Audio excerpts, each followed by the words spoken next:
What's the best way to silence a guitar player? Give them sheet music. Do you want to be another statistic in this cruel joke? You owe it to yourself to get at least a basic understanding of standard notation because it's the traditional written language of music. Once you know how to read music, the only person who can take that ability away from you is yourself if you're not consistent with it. And that's why, just for clicking on this video, I want to give you my free guitar gains cheat sheet that I've linked in the description. If you're not making consistent progress, you're struggling to achieve your goals, or you find yourself practicing in waves, then this resource is for you. It's got a list of 8 hacks that will help you make consistent progress toward any guitar-related goal, such as learning standard notation. Again, you can find a link for that in the description of this video, and you can also find it at zacksharguitar.com.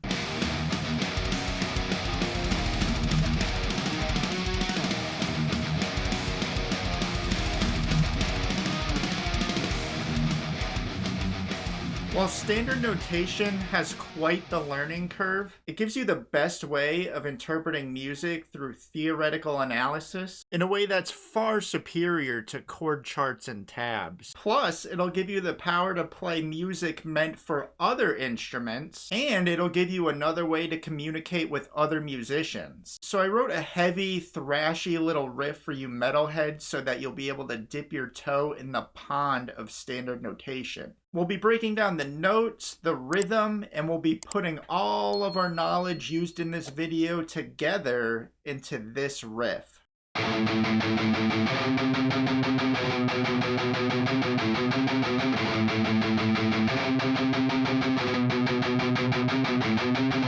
Alright, so first we're going to start with the notes of sight reading, the ABCs of sight reading, if you will. And what better way to kick this off than to start with the notes A, B, and C. All these notes are going to be on the A string itself.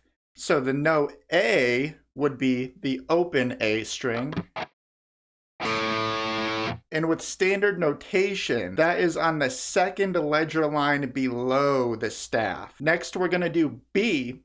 And to play that, we're going to be using our middle finger to play the second fret of the A string. And with sheet music, the note B sits just below the first ledger line under the staff. Lastly, we're going to do C, and we'll play that with our ring finger on the third fret of the A string. And the note C appears on the first ledger line below the staff. The notes are just half the equation when it comes to standard notation. The other half is rhythm, okay? So this exercise is going to be in 4/4 time, and that basically just means that there are 4 quarter note beats per measure. This exercise relies a lot on eighth notes, and 2 eighth notes equals 1 quarter note. And lastly, we're going to be using 16th note triplets to give us that thrashy flair to this whole exercise. A 16th note triplet is an eighth note divided into 3 notes. So here's an example of a measure of 4 16th note triplets separated by eighth note rests. I'll be palm muting as I do this. With slower tempos, you can really hear how abrupt these triplets sound with the rest in between them. And I would say a little too abrupt with the whole final exercise we're going to be doing with this. So instead of cutting the triplets off with a rest, you can let the third note of each triplet ring out as indicated by a triplet tied to an eighth note. It looks like 4 notes, but you end up only picking 3 of them since the last note just rings out for the duration of the 2 notes that are connected by the tie. So here's what that sounds like. I'm going to play it in a standard fashion and then I'm going to palm mute it.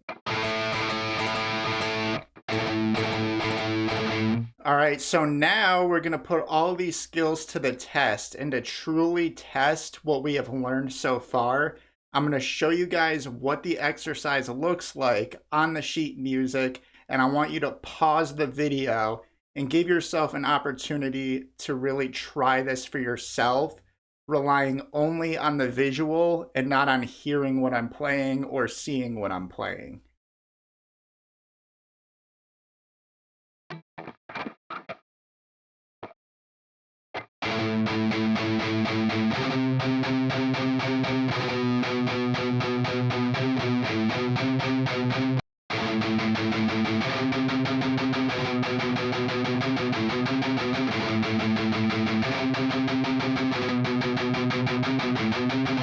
So now you learned how to read the notes A, B, and C on the A string using a variety of fun, thrashy rhythms. While this exercise was in the style of metal, your understanding of these notes will extend far beyond the genre into all other different types of music. And no one can take that away from you, except yourself if you don't stay consistent with it. So again, I encourage you to download that free guitar gains cheat sheet that I've linked in the description of this video, because it'll help you make consistent progress, conquer your goals, and help you break free from the bad habit of practicing in waves. Again, I've linked it in the description, and you can also find it at zachcharguitar.com. Thank you so much for watching. I'm Zach with Zach Char Guitar, and I will see you in the next one.